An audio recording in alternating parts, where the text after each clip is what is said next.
César Abraham Vallejo, el más grande poeta nacional, nació en un pueblito serrano del norte de Perú llamado Santiago de Chuco en 1892. Crecido al calor de 10 hermanos mayores, sintió de manera muy fuerte el amor filial y fraternal, y este sentimiento se hizo en él extensivo al género humano. Su familia pensó en dedicarlo al sacerdocio debido a su creencia católica. Sin embargo, César Vallejo prefirió la literatura, en la que explica la presencia de abundante vocabulario bíblico y litúrgico en su poesía, y no deja de tener relación con la obsesión del poeta ante el problema de la vida y la muerte, que tiene un indudable fondo religioso.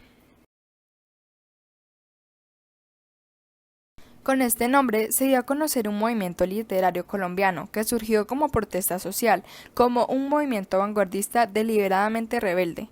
El nadaísmo se constituyó en los años 1960 como oposición literaria y filosófica al ambiente cultural establecido por la academia, la iglesia y la tradición colombiana. En 1958 se publicó el primer manifiesto nadaísta redactado y firmado por el líder Gonzalo Arango. Son reconocibles las contribuciones de César Vallejo en Trilce. Su presencia y su obra nutrió y participó en el impulso del grupo nadaísta, pues en medio de la eclosión que el grupo consideraba necesaria, tanto en la vida cotidiana como en el arte y la poesía.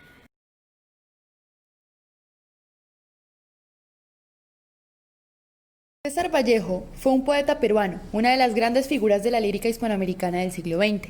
En el desarrollo de la poesía posterior al modernismo, la obra de César Vallejo posee la misma relevancia que la del chileno Pablo Neruda o del mexicano Octavio Paz.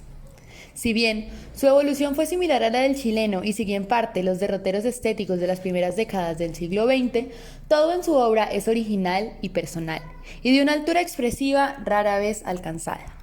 Sus versos retienen la impronta de su personalidad torturada y de su exacerbada sensibilidad ante el dolor propio y colectivo, que en sus últimos libros se transmuta en un sentimiento de solidaridad como respuesta a sus profundas inquietudes metafísicas, religiosas y sociales. Por la complejidad de su poesía, su permanente inquietud renovadora y una firme independencia en medio de las influencias del momento, César Vallejo era considerado el poeta universal. Por un lado, intentan encajar a César Vallejo y lo hacen descender de Nerval, de Whitman, de Rubén Darío y de las inspiraciones del ultraísmo, que él, su presbítero y su profeta, le transmitió en fechas y lugares. Otros agregan al nombre de Darío los de Leopoldo Lugones, Julio Herrera y Racing. Pero la realidad es que la poesía de Vallejo nada tiene de la pasajera frivolidad de los vanguardistas de su tiempo. Nada. Pues de greguerismo despotenciado o del pseudometafísico gregorismo de bandera que hoy sobrevive, Vallejo fue tan docto y consciente de su trabajo como lo fueron el difícil José María Eguren o el inexplicablemente popular Rainer Maria Rilke, solo por citar dos nombres. Esto sin entrenamiento, solo con esa penetrante conciencia de su labor poética es la que permite explicar su asimilación y transformación del modernismo.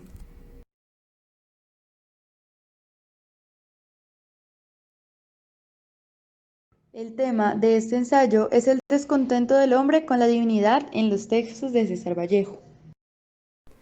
Por otra parte, la tesis hace referencia a que el hombre es el verdadero Dios. Con la muerte de Dios, el melancólico hombre frenético pierde esa fe. De alguna manera se encuentra en una oscuridad que no se puede romper porque simboliza esa incertidumbre de no saber qué hacer, de no tener un rumbo, claridad, ni siquiera un sentido. Asimismo, lo relaciona con el superhombre de Nietzsche, que es seguro, independiente e individualista, el cual es guiado únicamente por la razón y los valores éticos y que reemplaza a ese Dios. Cuando Dios muere, esa libertad del hombre nace. El hombre se da cuenta que en realidad no necesitaba ese todopoderoso y que en cambio era una limitación.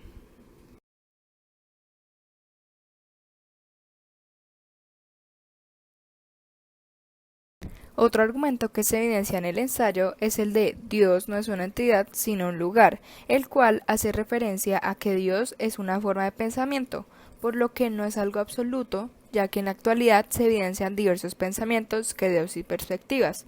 Esto ya sea por experiencias, necesidades u oportunidades.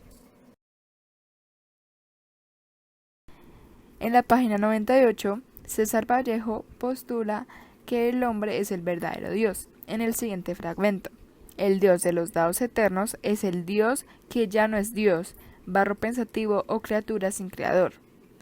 Esto hace referencia a que ese Dios ya no es el Dios supremo, sino que es un simple hombre como cualquiera, y por eso el verdadero Dios es el hombre.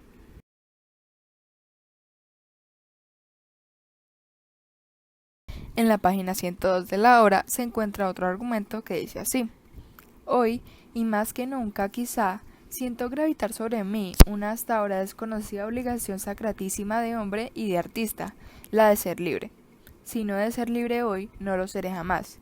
Siento que gana al arco de mi frente su más imperativa fuerza de heroicidad. Con este fragmento podemos inferir que cuando Dios muere, está esa libertad del hombre en saber sus capacidades, y que por algo fue creado como un ser racional, que tiene voluntad para hacer las cosas, y que si no encuentra esa libertad hoy, entonces no se va a poder liberar nunca de esas cadenas que lo atan a la tradición, al pasado y a esa falta de poder sobre sí mismo.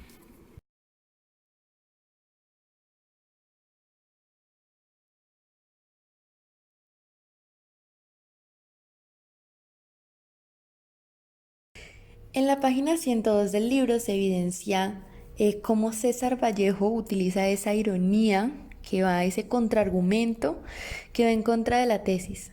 Es el siguiente. Dios sabe hasta dónde es cierta y verdadera mi libertad. Dios sabe cuánto he sufrido para que el ritmo no traspasara esa libertad y cayera en el libertinaje. Dios sabe hasta qué bordes espeluznantes me he asomado, colmado de miedo, temeroso de que todo se vaya a morir a fondo para mi pobre ánima viva. ¿Cuál fue esa libertad conquistada y cuáles esos bordes espeluznantes a los que colmado de temor se asomó Vallejo? Lo que nos quiere decir que por ese mismo contexto, él se había liberado de esos modelos literarios que lo precedieron como el romanticismo y el modernismo, y asimismo también es esa fuerza de libertad que toma el hombre tras la muerte de Dios. Es decir, ese paraíso que encuentra después de esa muerte, de ese nuevo mundo, a pesar de la incertidumbre de esa oscuridad que trae, digamos, tras la muerte de Dios para César Vallejo. Otro contraargumento que se evidencia en esta obra es el del Gólgota o el mismo Calvario, que de esta manera la repetición del Gólgota acontece dentro de muros iguales parecidos a una cárcel en el que hay uno, la culpa gratuita de quien ha venido a participar en un sacrificio al que ni siquiera ha sido invitado y del que no es parte, y dos, la injusticia universal que se comete con el hombre por el simple hecho de ser hombre. ¿Qué quiere decir esto? El momento de la crucifixión, según ese Dios que nos propone la religión, es para salvarnos del pecado original que como hombres tenemos desde el nacimiento. Pero si nos ponemos a pensar, ¿realmente ese Dios, según Vallejo, tiene algún castigo? ¿No se supone que es un Dios omnipresente, que al que todo se le concibe? Entonces realmente si es ese Dios supremo y superior, ese castigo no significaría nada para él y nada entonces en este caso tampoco para el hombre, ni se le redime de ningún pecado realmente.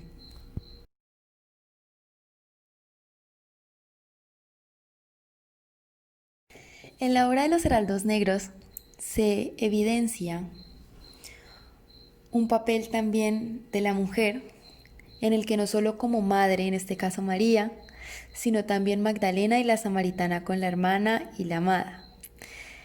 En este momento, digamos, de crucifixión o de sufrimiento, se rompe con los ideales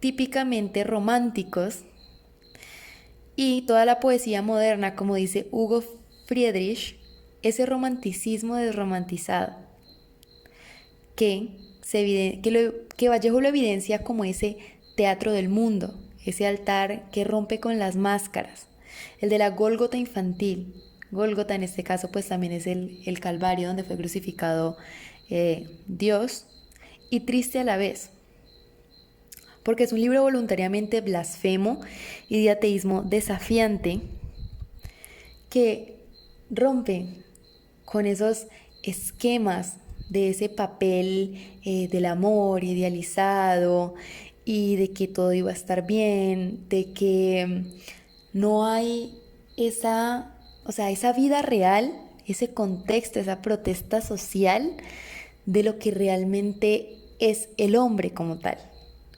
Y que no pone todo su fe, digamos, por ejemplo, que también rompe con la fe que tiene el hombre de esa salvación que va a tener después de la vida o en la vida eterna, sino que eso es esa protesta que es el momento que vive ahora y la vida en que no importa qué pasará más allá, sino su actualidad, lo que está viviendo en esa sociedad.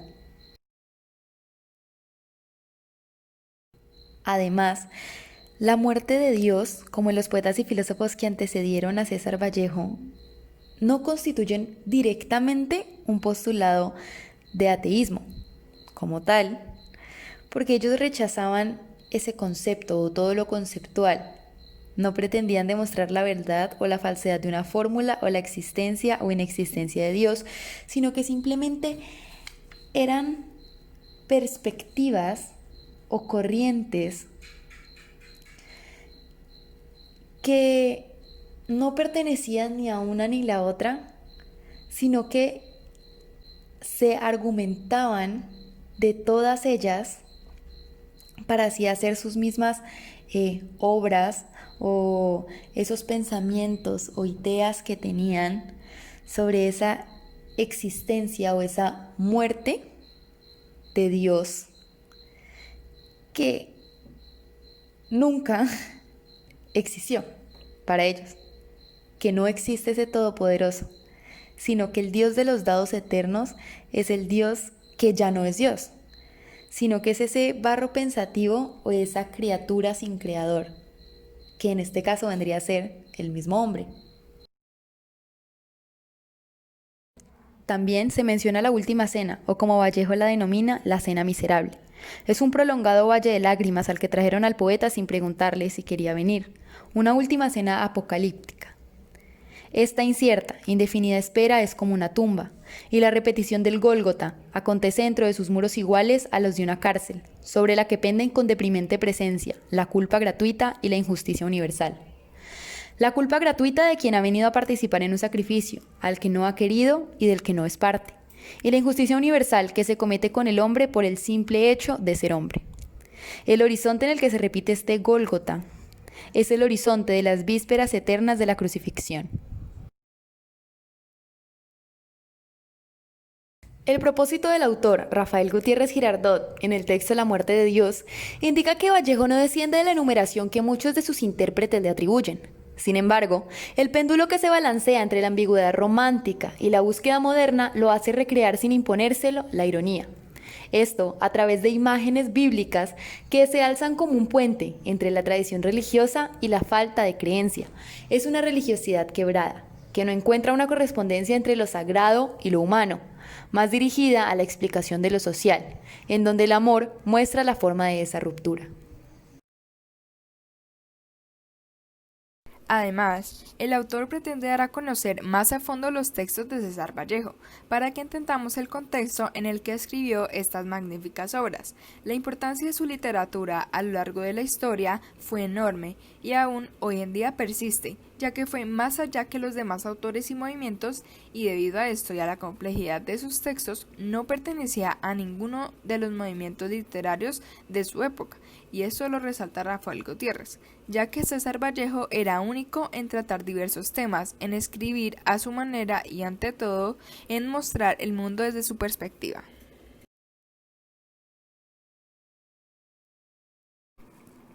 Es una manera de ver al mundo bastante particular. Me gusta lo que postula, ya que a pesar de haber nacido en una familia religiosa, no siguió con este pensamiento que él dice que es Dios, y por el contrario, tuvo una postura más antropocentrista, que no solo empodera al hombre, sino que le hace ver la realidad, en la que Dios era una limitación. Al igual que él, respetó los diversos credos, considero que al ser un tema polémico no es muy recurrido, sin embargo es muy interesante conocer diferentes opiniones y pensamientos al respecto.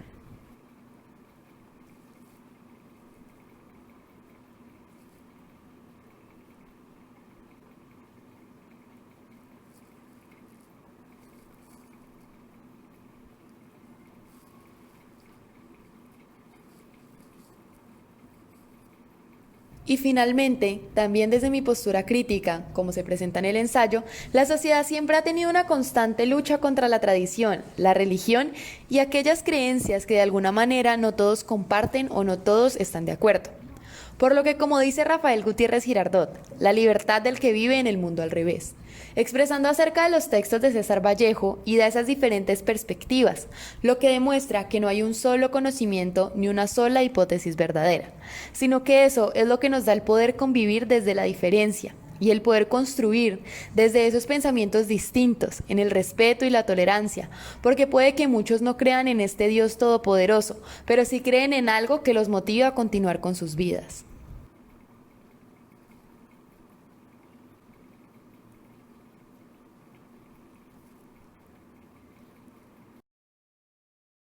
En conclusión, este sentido religioso forma poco a poco una nueva alternativa, la única que queda para intentar alcanzar la trascendencia absoluta, la única que, ejercitada, nos ofrece un nuevo espectáculo, una nueva imagen del mundo, una nueva forma de vida, la actividad poética.